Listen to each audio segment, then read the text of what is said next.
bright. Can you hear me? Yeah. I'm going to use this as well because I also like to walk around, and I've got my Fit band on, so I'm going to get my steps up.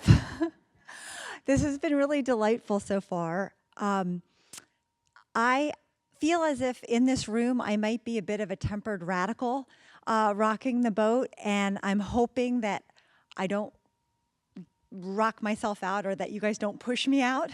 But so bear with me as I go through some of this. I do think that it is a bit different than the discourse that I have been hearing recently. And so I sort of throw out what might be a radical idea. So a lot of what I hear is discourse about how different genders are. And this often comes to me because I run something called the Georgetown University Women's Leadership Institute, that people say things like, oh, you know, women, they're so good at teamwork. You know, they're so collaborative.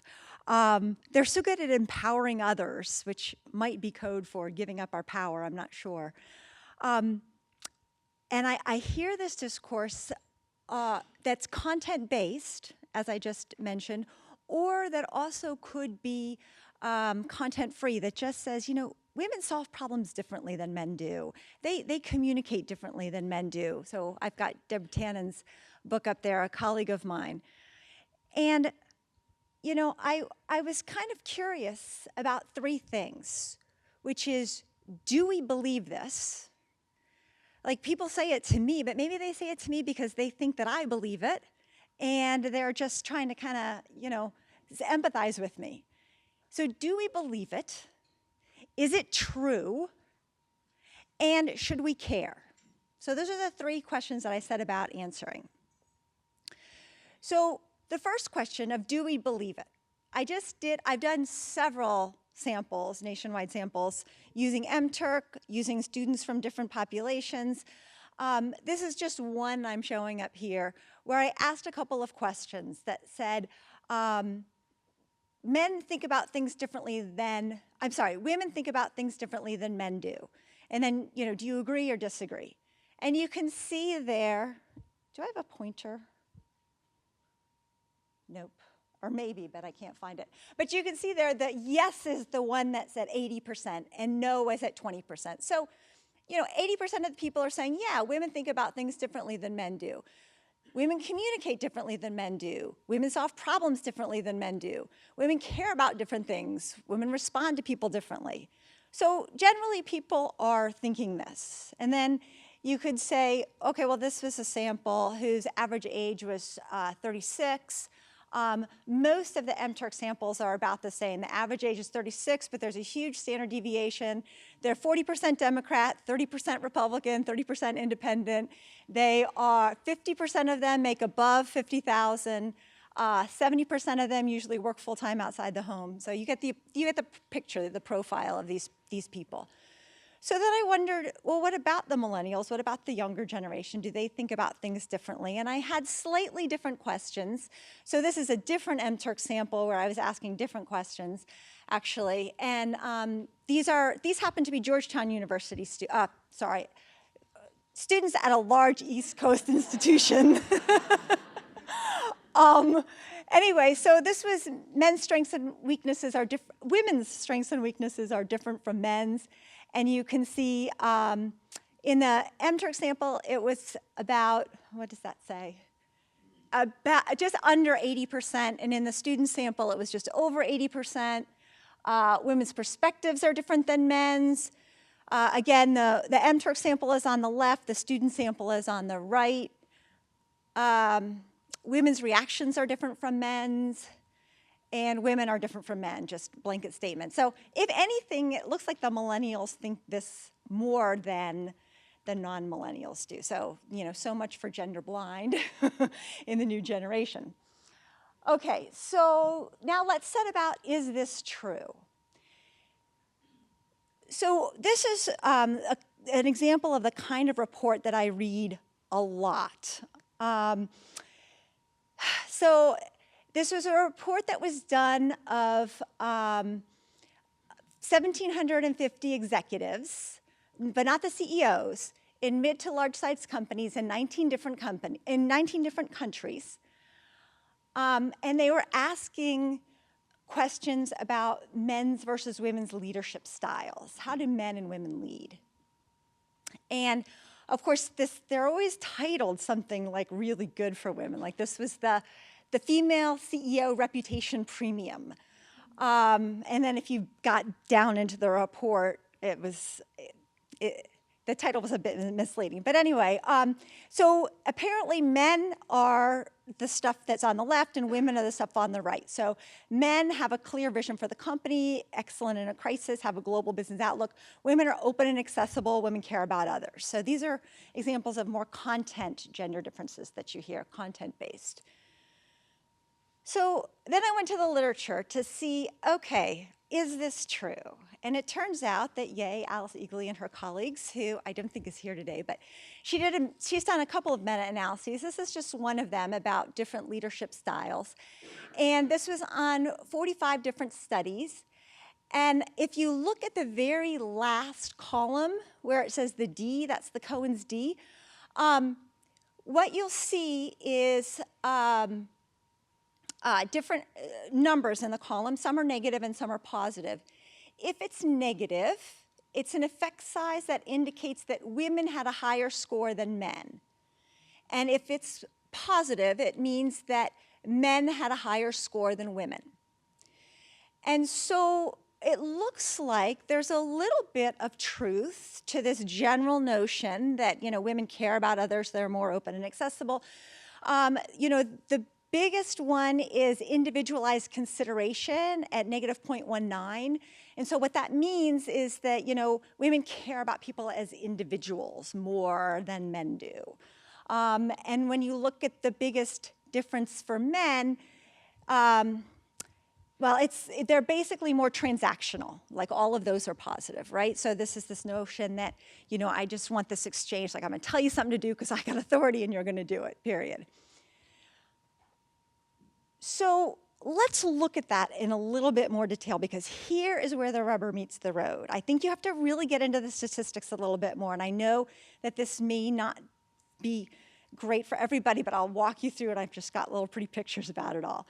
So when we say, as leaders, women use a transformational style significantly more often than men do, right? Because that is what the statistics show. Those were all statistically significant differences. What does that mean? Well, so what that means is that in a certain set of studies, these 45 studies, women's distribution of a transformational leadership style is higher than a men's distribution, okay? So this is what I have here. So here's the distribution. Here's the female distribution is the one that's the solid line, and the male distribution is the dashed line. And you can see that the means are significantly different, right? So that's what that means. And so it means, if I was to draw a random person and that woman was a female, probabilistically she'd be more likely to have a transformational style than the man would have, a random draw from a man. But is that what the means really look like? Is that what the graph would really look like? And here's where I actually believe that it would be great if psychology journals, more than just report effect sizes, they make you graph what that effect size looks like. Okay? So I have this program now that graphs Cohen's D's effect size. So this is how you calculate it. It's the mean of one group minus the mean of the other over the pooled standard deviation. It's very easy. Here's what those means look like. If it's height, so I got some data from the web just about men's and women's heights in the UK. And this is the actual graph of what men's heights look like and women's heights look like, okay? So the Cohen's D happens to be 1.72. And so you can see that men are significantly higher than women. Like you feel good saying that, right? Because if you were to draw a random man and a random woman, probably the man's going to be higher. Like that's something you'd bet on, right? Going back to the leadership style differences, here's what they look like. Those are the biggest effect sizes that I could find. So you tell me, right? Is that different? Here's risk. Everybody knows this about risk, right? Women are more risk averse than men. Here, 24 different studies. The maximum that I could find was a 0.55. And indeed, I found some negatives, which meant that in a certain study, the women were actually less risk averse than the men were. And the average was 0.25. So remember, this is what 0.27 looks like. So you can imagine that 0.25 is going to look very similar. But here I did go ahead and graph the very largest one that I could possibly find, which was a lottery experiment, right? Which is so like acontextual, you know. Does that really mean that women are more risk averse than men? All right, so why do we hear? So I think that we're being true as scientists, right? We're saying truth. We're saying what the data presents to us. We're saying it at the best of times. We're saying with all these qualifiers in this sample, women on average were significantly more likely to use a transformational leadership approach than men were. But what people hear is not that. What people hear is, oh, women are more transformational than men as leaders, right? We have a terrible time understanding probabilistic distributions. We tend to think in the world in deterministic ways, right? We're this or we're that. We categorize. We know that from the 60s, right? Social categorization theory. We put ourselves in all these different categories. So should we care? Should we care that we've exaggerated the differences between the genders? Should we care? I mean, honestly, I hear so much of the time people saying, because I've sort of mentioned this to various practitioners, and they've been like, I don't care. If they believe that genders are different and they believe that diversity is good, they're going to hire more women, right? So, I mean, it has been used now. It's been co-opted by everybody, this dialogue. Because now we're using it to fight for more women, because those women really matter, because we're different. We're going to think differently. We're going to process differently. We're going to make companies more ethical. Which, by the way, all that stuff, I've been really good at documenting findings like this. It's all correlational, right? It's all correlational that when you've got more women on a board, the company performs better, right? Any of us know, third variable, right? Probably there's something going on about maybe openness to gender, openness to norms, or openness to something that's leading to everything happening well at the company. Or reverse causality, when companies are doing better, then they go ahead and take a risk on putting a woman on the board, right? There's all kinds of stuff that scientists know debunks correlational studies from having any sort of causation. Okay, so should we care? So I'm actually going to propose that I think we should care, because the more someone believes genders are different, what my data is suggesting is the more likely he or she is to endorse traditional and very antiquated gender roles. So I just am going to show you a teeny bit of data. I don't know what my time is. Somebody was going to give me a 5-minute warning. Not yet. Okay, good. So when I asked some people, men are more suited to working outside the home than women. Okay, I got to back up just a teeny bit. So I'm doing this really cool project for Kate Spade in Rwanda, and so I was asking these questions in the US, and then when I was in Rwanda, I thought, I'm just going to ask in Rwanda too, you know, and see what they think. So this is just the US data, though, but this is going to become relevant for the regression equations. So when I asked this question, it turns out that 27% of people in the US believe that men are more suited to working outside the home than women. That actually blew me away. You know, a third of the men and a fifth of the women about. But what's really important, what I really want to get at is what I've highlighted here. So when that was the dependent variable, and when I put in the equation, whether you are a female, your age, married, employment status, I actually also controlled for benevolent sexism. I don't know if you guys know Peter Glick's benevolent sexism scale, so I controlled for that. And I controlled for a female traits scale, where it was a content-based scale that actually said, you know, to what extent do you believe that women are more cooperative, that women are more congenial, that women are more, you know, all the kind of warm, friendly stuff that we always hear about women. Which, by the way, I always feel like I'm kind of the exception. We're on this end of the standard deviation. But anyway, when I controlled for all that, you can see a really huge effect for if people believe that genders are different. They're much more likely to endorse that. Same with women are more suited to working inside the home than outside the home. Same with it is more important for men to work than for women to work. Same for a scale that I had of men make better leaders than women. So, and like, look, we're not even, well, okay. Let me, you can see it better here. So this is us compared to Rwanda. Like this is, so we're on the left and Rwanda is on the right. This is just now content free. So not value laden differences. Just do men and women solve problems differently? So we think so. So, I mean, we look very similar to rural sub-Saharan Africa. So, you know, I think it's like really kind of ubiquitous. It's like this ubiquitous. Now, I mean, there's so many differences between us and rural sub-Saharan Africa and like these little villages. But this like seems persistent. And of course, I don't have worldwide. I just started on this, but it just seems like everybody thinks this. Anyway, so should we care? I've demonstrated that that they're more likely to endorse traditional gender roles. And of course, that is correlational. That is correlational. It's not that it caused it, but they are more likely to.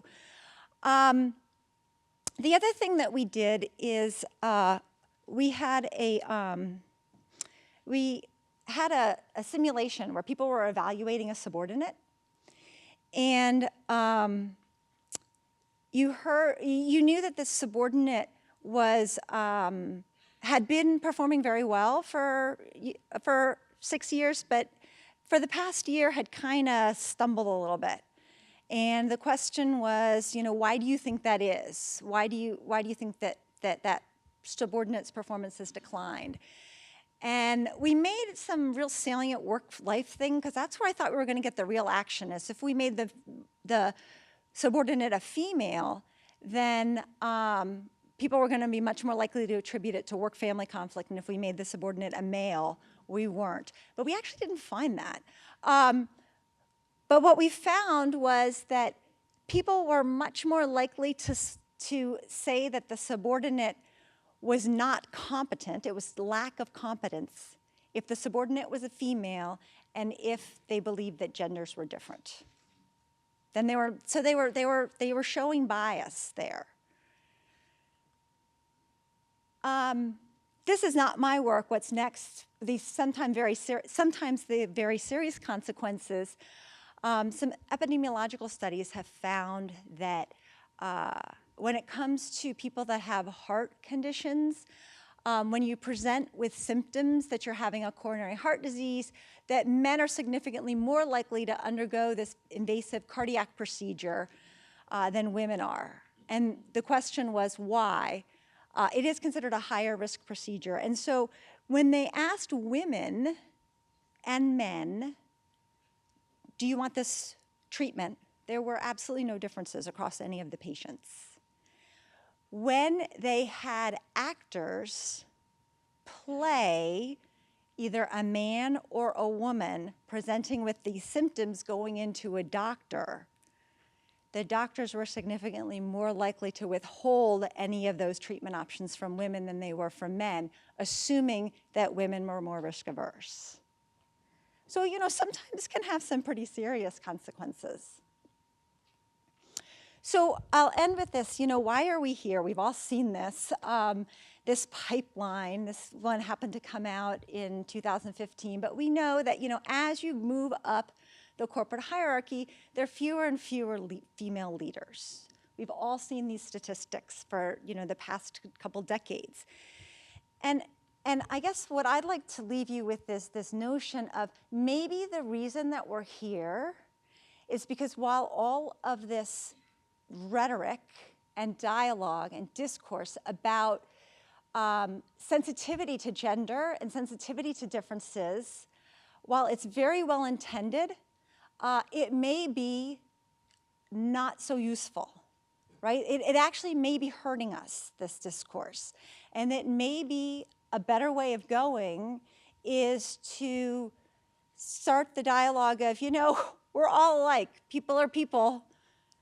And that might, if we could minimize this rhetoric about the gender distinctions and differences, we might be in a better position. So I'll just leave it at that. Thank you.